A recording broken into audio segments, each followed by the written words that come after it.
ரசிகர் மன்ற நடிகர் நாடாள முடியுமா என்று புரட்சி தலைவரை பார்த்து சிலர் எள்ளி நகையாடிய போது அவருக்கு உறுதுணையாக நின்றவர்கள் அவரின் ரசிகர்கள்தான். இவர்கள்தான் புரட்சி தலைவர் ஆரம்பித்த அண்ணா திராவிட முன்னேற்ற கழக கட்சியின் தொண்டர்களாக தம்மை அறிவித்துக் கொண்டு கட்சி பணிகளை சிறப்பாக தொடங்கி நடத்தினர். கட்சி, அதற்கான கொள்கை, நிர்வாகிகள் மற்றும் உறுப்பினர்கள் சேர்க்கை என தொடங்கப்படும் முறைக்கு மாறாக ரசிகர்களே தொண்டர்களாக மாறி புரட்சி தலைவரிடம் சென்று கட்சி தொடங்க வேண்டும் என வலியுறுத்தி அவரை தம் தலைவராக ஏற்றுக்கொண்டது தமிழகத்தின் புதுமையான மறக்க முடியாத வரலாறு. எம்ஜிஆர் ரசிகர் மன்றம் என்பது தமது படங்களின் மூலம் ரசிகர்களை மகிழ்ச்சிப்படுத்தும் ஒரு நடிகருக்காக தொடங்கப்பட்ட மன்றம் அல்ல.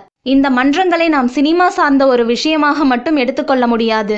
ரசிகர்கள் புரட்சி தலைவர் மீது தீவிர அன்பும் மரியாதையும் வைத்திருந்தார்கள். கோயில் இல்லாத ஊர் இருக்கலாம், குளம் இல்லாத ஊர் கூட இருக்கலாம், ஆனால் எம்ஜிஆர் மன்றம் இல்லாத இடமே இல்லை என்ற அளவுக்கு ரசிகர் மன்றங்கள் துளிர்த்தன.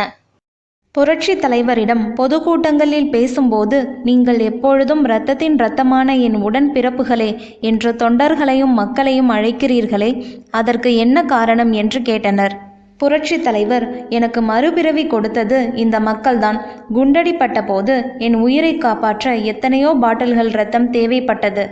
அவற்றையெல்லாம் என் சகோதர சகோதரிகள் அன்புடன் எனக்கு கொடுத்தனரோ அது எனக்கு தெரியாது. அவர்கள் அனைவரும் தங்கள் சிரமங்களை பார்க்காமல் என்னை உடன் பிறந்த சகோதரனாக, நெருக்கமான உறவாக கருதி எனக்காக இரத்தம் கொடுத்திருக்கின்றனர். அவர்கள் கொடுத்த இரத்தம்தான் என்னை மறுபிறவி எடுக்க வைத்தது. அதனால் அவர்கள் எல்லோரும் என் உடன்பிறப்புகள்தான்.